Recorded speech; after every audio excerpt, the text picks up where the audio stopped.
Hi, my name is Ivy. I am the head witch, the creator of Cinemagic, where we honor our magic, honey. And today we're going to be talking about what I'm going to be talking about, me and my spirit squad. I'm going to be talking about my personal relationship that I have with them, okay? Okay. Now, I'm also going to be speaking on like what spirit guides are, my relationship with spirit guides, how I communicate with them, and how they communicate back. All right. So, without further ado, I'm gonna get started. All right. So, spirit guides, aka your spirit fam or your spirit squad, they are the group of, entities or beings that are here with you spiritually to guide you throughout your life. Not everyone believes in them, but everyone has them, okay? They can be ancestors, they can be angels, or they can be just other spirits that are here that have your back. They can be like whole famous deities, It just depends on you and who you got in your corner. And just because they're famous deities, just to say this doesn't mean that they're more powerful, or that you're more powerful or more special than someone else. Everyone has their own line of very special, very powerful, and very important spirit guides. Now, you may have one or you may have many. Your spirit guide's purpose here is to just guide you and be with you along your journey on earth. They're here as your guides, and they're spirits. They're your family, but they're spirits. They're your squad, but they're spirits. And that's, your spirit guides can also be animals. You can have animal spirit guides. That's a thing. You can have like animal totems that come to you during certain times in your life, but then you have the spirit guides that are there with you your entire life, that are yours, that are there to guide you personally throughout everything. Like, one of my animal spirit guides are definitely spiders and snakes. And I know that's weird, like everyone's like spiders and snakes. Spiders and snakes.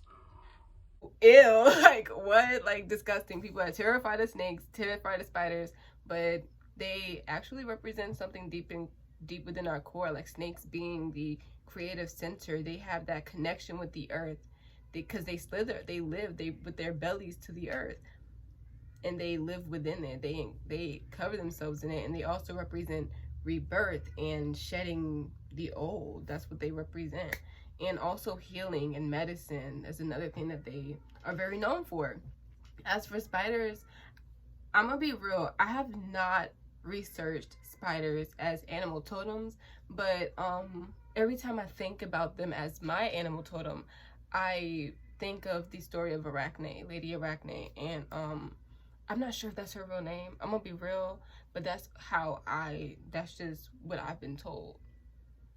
Arachne, and she was a wonderful weaver. She was very creative. They represent like creativity, creative spirit, and like dedication and stuff like that, like receptivity, because they do sit in the nest that they've created and wait for their food to come to them.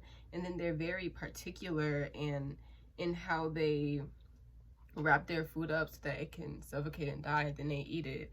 They also regulate ecosystems like crazy. Like, I love spiders. I love them in my space. I love them around the house, except if they're not spiders. If they're not spiders, I'll be like, yo, you're not a spider. Stop looking like a spider. Stop acting like a spider. Oh, wait, you don't act like a spider, so you're not a spider. But anyway, I do absolutely love spiders in my space. They are appreciated. I always have. I mean, aside from when I was afraid of them at some point. But once I got past my fear of them, I was like, yes, bring me the spiders. Please. Please. That was a huge tangent. But anyway, whatever entity or spirit or energy that's designated to help you out, to guide you throughout your journey on this earth, those are your spirit guides, and they are here for you to talk to whenever. They're always with you. They're always right behind you. They have your back. They're behind you because they have your back. What? But yeah, no, they're always here with you, and they're constantly communicating information to you.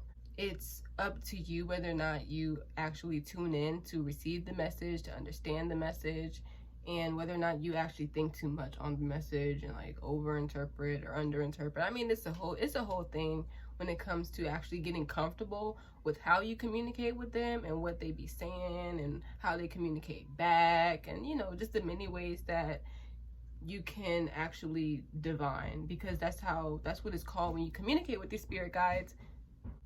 Divination is the practice of communicating with things beyond what we can see, beyond what we can touch, feel, and what we sense with our sixth sense, our intuition, our intuitive abilities, the ones with all the clairs and, the tingles and the visions and the hearing and wow. Yeah, those.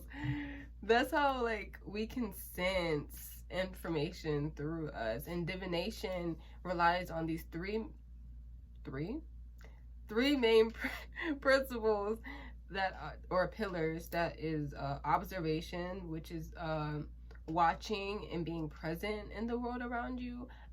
I know that like a lot of the information that I received, I would not have received if I was just like boggling everything around my head and just like focus on this thing, that thing, or fixated on thoughts and just not being present in my body and the world around me. That's how you actually break down and see that, oh yes, a sign. If you're not present in the moment, you're not gonna get that like moment. But yeah, the next part of divination is symbolism, which is like if you see the butterfly, and instead of just being like butterfly, you're like butterfly. Being able to recognize the symbols and the signs. Like when I was on my way to a photo shoot, I saw a crow. When we went to the rocks, I saw a crane. When that's how a lot of information communicated with me. When I'm sitting in my bed trying to do stuff and I get distracted, I look out my window, I see a squirrel. When I'm like when I'm outside and getting in touch with the earth, getting in touch with magic, I see ladybugs. They each represent different things, and when you are able to actually like pay attention to the world around you, when you take the time to do that, you can see these things and recognize, oh shit, that's a sign. Like that is something that's here to bring me a message, right? And it's not just with the thing like animal spirits. I mean, like when I'm sitting in present and I ask the earth a question and they respond with the wind. She responds with the wind. I've noticed that within my practice and what I do. That's just how I receive messages, and I wouldn't have been able to recognize that without being present. That feeling the wind every time I feel tumultuous emotions rising up within me, or if I feel unrest, feeling the wind is there to calm me. And it's been like that forever. Forever. And the last step, or the last pillar to divination, will be your intuition, your internal guidance, that gut feeling, which is way beyond that. Your intuition it's a whisper from your spirit that's giving you signals and interpreting information for you in certain ways. And like you can interpret information through your psychic abilities, through those psychic senses, the clairs. I think it's like 8 of them from my knowledge so far. Those are ways that you may receive information. When it comes to using your intuition to interpret these symbols and messages, it basically depends on like what you're doing, how you're feeling, and how that makes you feel, and what it kind of triggers for you to do, right? And then people talk about intuitively reading tarot. This is when you pull a card and like the first thing that comes to you, the first feelings, the first thought, what you hear, like the first thing that comes to mind, what you see, the first things that come to, that manifest as information towards you. Bam, my mind. Yeah, that's your intuition being at work. Or if you watch mystery shows, oh my gosh, like crime shows and stuff, or like Scooby-Doo or The Mentalist. Um, then if you like to solve horror movies or like thrillers or suspense movies, if you like to figure them out before everything actually gets discovered, you are practicing using your intuition. And the more that you like kind of let things come to you rather than like being dictative and stuff, like the more you allow the information to actually like sit in with you, and you just like, I have a feeling something ain't right with that person. This person, I strongly feel like they did it. And then you go to see that the more that you practice, the better that you get at it. It's not just guessing, it's actually your intuition being put to work. So yeah, boom, there you go. This is so informative. This is so thorough. Like, what? Ah, I'm so good at this. But anyway, up next, how me and my spirit guides communicate. So I speak to my spirit guides. We are like really casual. We're like, when I tell you like we're like spirit besties, spirit family, spirit squad. I'm not joking, actually. I can sit down in prayer and talk to them and speak to them, but really I don't have to go into prayer to talk to them. I can just talk. You can just talk. They're always there. They're constantly there, paying attention, observing, and responding. But not like how we be responding, but also, yeah, how we be responding. I talk to myself a lot. But really, when you're talking to yourself and you hear like that voice responding, and it's kind of right, like it's kind of wise, and you're like, this don't really sound like me. That's your spirit guides talking back to you. Or even if you do feel like it's you, and you're like, yeah, no, don't doubt that. Even if it sounds like you, don't doubt that. That is definitely your spirit guides helping you out.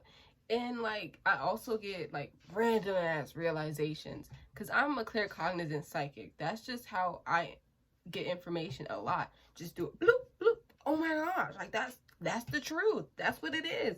That's another way that I receive information from my spirit guides or from source, the divine, God. Like, yeah.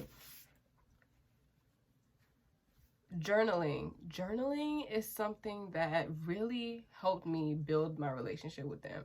I speak to When I journal, sometimes I speak to my journal like it's an entity. Sometimes I talk to my spirit guides through journaling, and it's not like I'm trying to manifest anything. I'm not trying to manifest anything when I'm journaling like that. When I'm pouring my emotions out, I'm just like, this is how I feel. I just need help processing this. This is how I process information. This is how I want you to help me. Help me with my thoughts. Help me straighten out my thoughts. Like, that's literally because I'm a Pisces Mercury. And if you know anything about astrology, you know that Pisces is the most intangible sign, period. And it's one of the craziest signs to have your Mercury be in. Like, I cannot phantom words. Like, I have notes here because of that shit. Like, I get so lost in the sauce. But when I'm experiencing things like anxiety and I have a lot of overwhelming thoughts coming in and I journal, they actually help me by, well, one, journaling helps me organize my thoughts and feelings. But once I start journaling and I'm asking questions in my entries, the answers pour in and like they just come in naturally.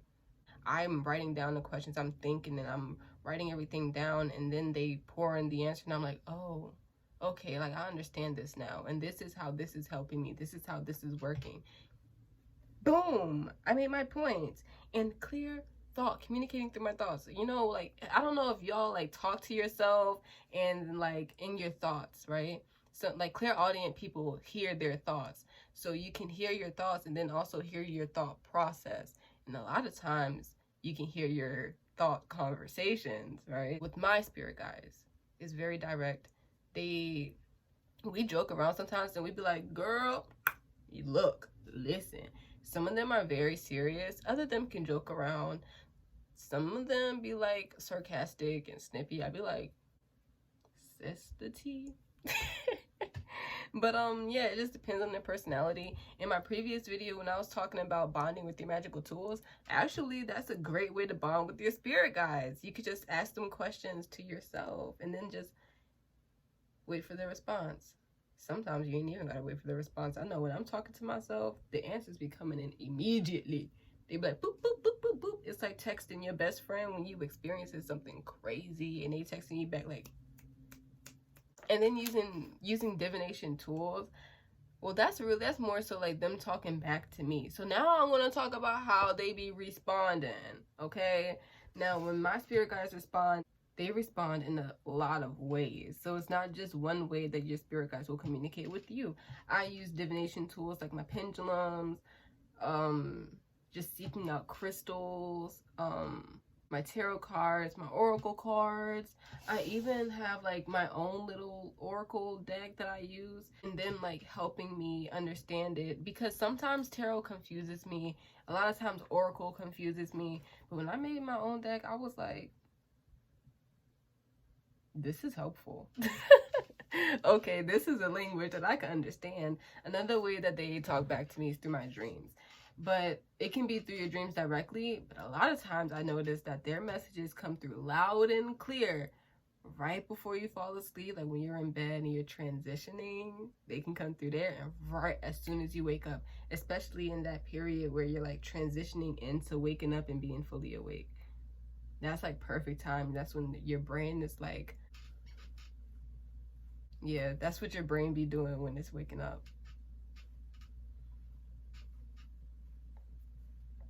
I'm not on TikTok. Like, I swear. uh, Another way that I gain information from them, I know I've mentioned this before, but realizations. It's like literally sudden clarity. Like it just comes out of nowhere. It's like bloop. I'm like, oh my gosh, why didn't I think of this before? Not like, and I practice talking to them a lot. I have a lot of questions about the world. I have a lot of existential questions, and so I talk to myself about it. I don't have anyone else to talk to about it that'll give me an answer that I like. So I'll talk to myself about it myself. I ask the questions, and then we're just going back and forth, and I'm just like, oh, that makes a lot of sense. And that's how I discovered a lot of the things that I find true and that I live by following my spirit guides and using my intuition to communicate with them. A lot of times, like, people like already communicate with their spirit guides and angels and ancestors and all of that without even trying, because you don't have to try. You already do it naturally when you naturally guide your way throughout the world. Now, some people close themselves off from it. That doesn't mean that they're not there with you anymore. It just means that you just not open to hearing from them and you're not allowing yourself the space to hear from them. But that's just like from what I know. That's my opinion. There are other influences that like keep people from having open and clear communication with their spirit guides. That's the truth. Like there are other things like what you eat, how often you actually ground yourself and get out of your head. What else? There are other things like how much you work out, get into your body, go outside and interact with that side. A lot of people don't believe in it. Your faith in it also dictates how much it actually works for you. Yeah.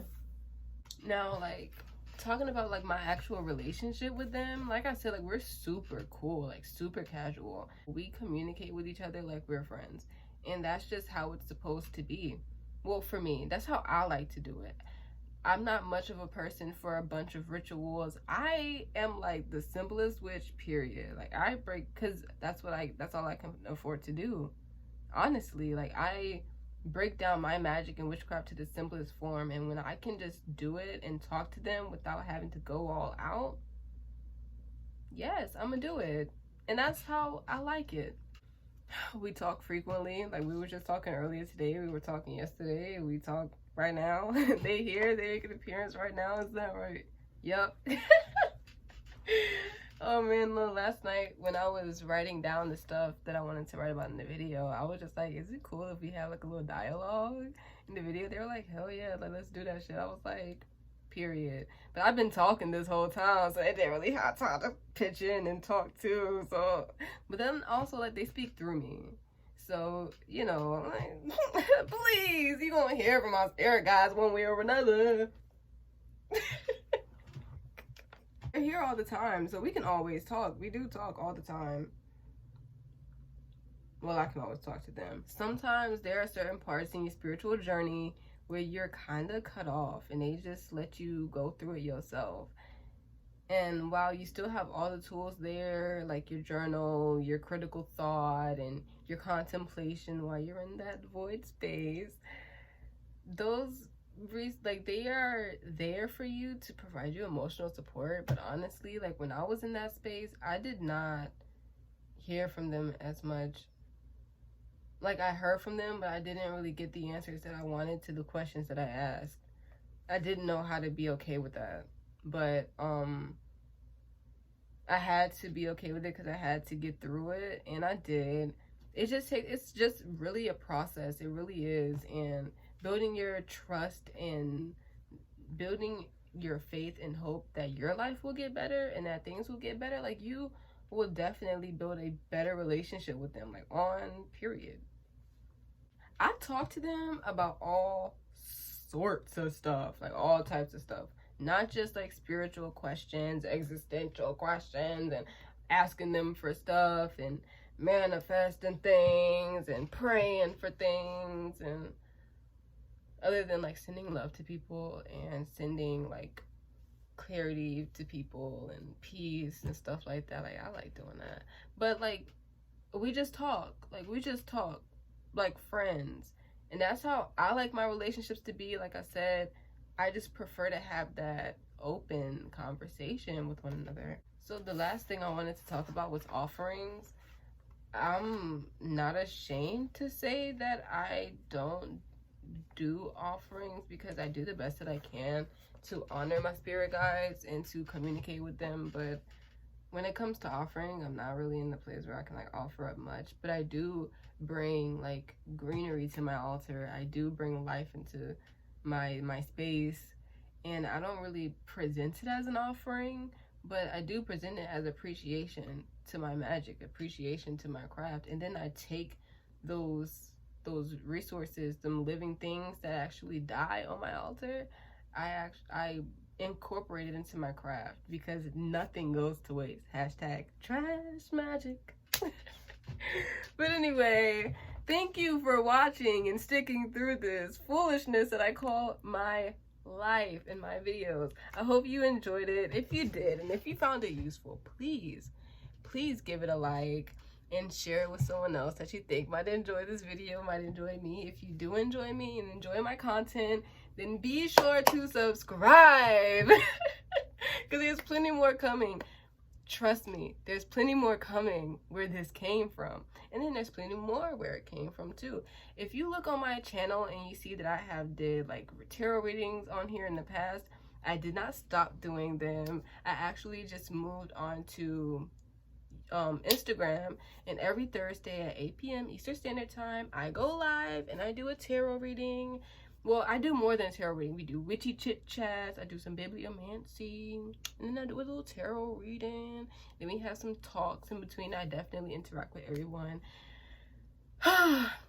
Yes, because that's how I like to live as a community. If you want to be a part of the coven, then you should definitely join the coven. Like, it's just that easy. It's that easy. Oh, yes, and I do offer divination lessons, but it's more so tarot reading because that's where my expertise is at, tarot reading. So the Pluto Rising Tarot School or the Pluto Rising Academy, I'm not quite sure what I want to call it yet because, you know, it's going to expand into more things. I want a name that's going to be like a blanket, like something that covers everything. So I'm thinking about calling it Pluto Rising Academy. It's a course on divination with your intuition as your focus, okay? Breaking it down to the simplest form and using tarot to get in touch with ourselves, but also get in touch with ourselves to learn tarot. It is the best thing ever. It's the method that I use to learn tarot, that I use constantly to learn tarot. And yeah. Anyway, thank you for watching. Thank you for being here. And yeah, bless you and bless your life. Bless your hands and your feet and bless your third eye. Okay?